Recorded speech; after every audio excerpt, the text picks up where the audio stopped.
Aloha, everybody, and welcome back to Vision Quest Astrology again for another awesome astrological video. And today we are going to be finishing up the opposition series that started a while ago. And the last one we're doing is Virgo to Pisces. I would say it's an opposition of delicacy. And I say that because Virgos and Pisces are both so sensitive.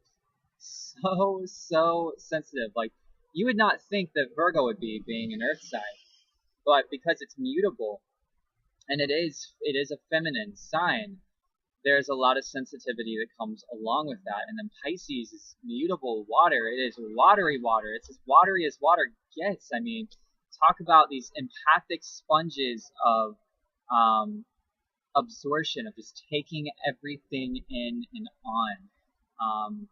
And that's really kind of what opens these two up. What is Virgo? What is Pisces? Virgo is the wounded healer. When I think of Virgo, I really think of the word refining and the refinery. Virgo wants to really just make better everything that it comes across, whether it's in their work, whether it's in their relationships, whether it's in themselves, other people. They just want everything to be perfect, and only to find out that everything's not going to be perfect.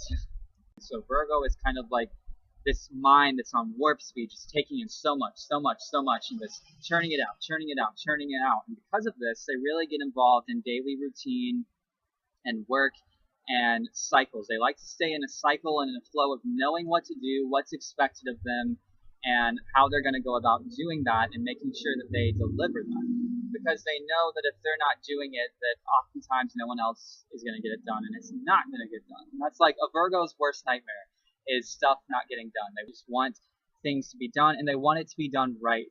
They have a very articulate and meticulous way of doing things, and if it's not done this certain way, they just can't have it. Perfectionism is a really big, one of the lower octaves of Virgo, I feel like, is that their reason for wanting to make everything, perfect, so to speak, they have good intentions. They really just want it to be for the bettering of everybody, for themselves and the people around them, or organization they're working for, whatever it be. I mean, it's like the Mother Mary archetype, but at the same time, they get very lost in everything being so perfect and so organized and so structured that they lose that fluid flow to life. And they forget that you can't control everything. And that, life has this natural ebb and flow. And if you're so wrapped up in these tiny little details, you miss out on the bigger picture. You miss out on everything else that's surrounding you. There is this stereotype of judgment and narcissism and kind of thinking they always know what's best and that they know how everything should be aligned and be going, and they'll often do that to other people, and they really do it to themselves. Virgos are very hard on themselves. They're very self-critical. They feel like they're never good enough a lot of the time, and low self-esteem can come along with that very often.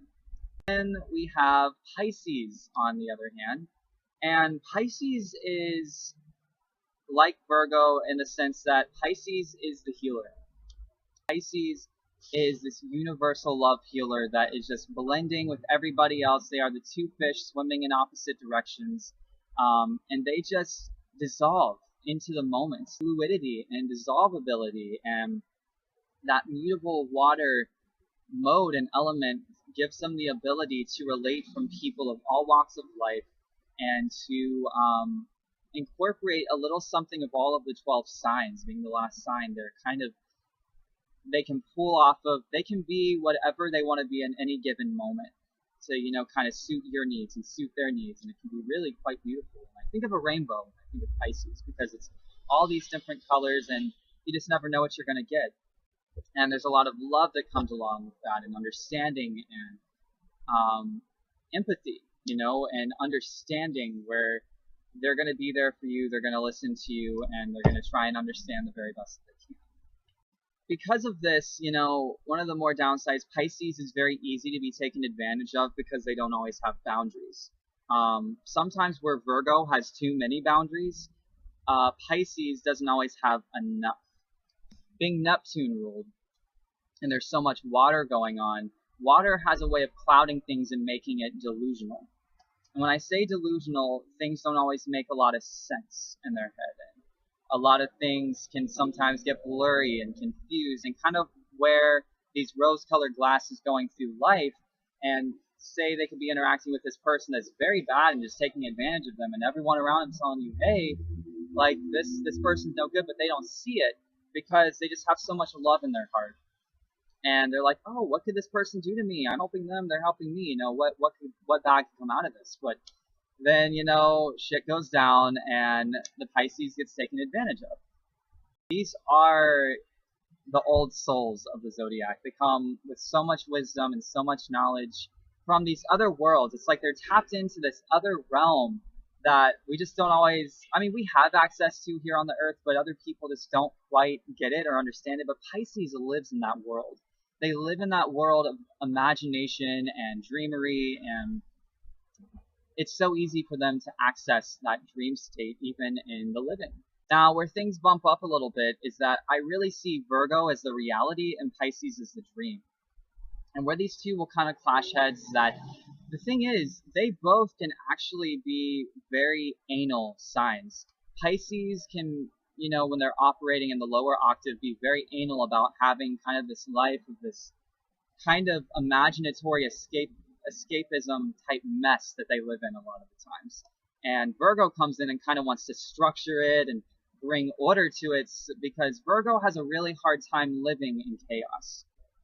They really want things to make sense, to be orderly, and to be down to earth in the moment, in the now. And Pisces has a hard time, on the other hand, living in such a structured day-to-day living type life when they just want to be free and fluid and moving. So what these two can offer each other is balance, and they can complement each other. You know, Virgo can help Pisces to draw boundaries and to find some sense of realism, because here's the thing, Pisces has these amazing dreams and these amazing aspirations, and Virgo can help Pisces bring those dreams to light.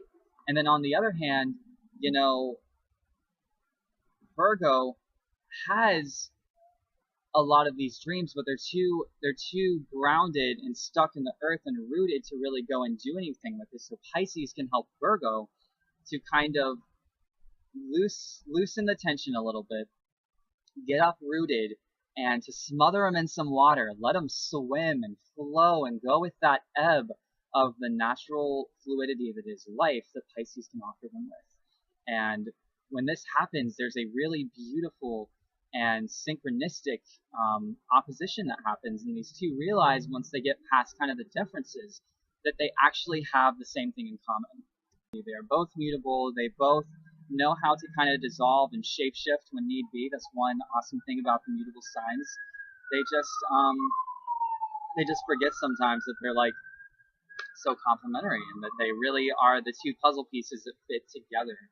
And this being the last opposition in the zodiac, they really are completing the merging of the self and the other. Not in the way of like Aries and Libra, but in the sense of the self and other when it comes to helping other people and helping the self. So yes, opposition to be reckoned with.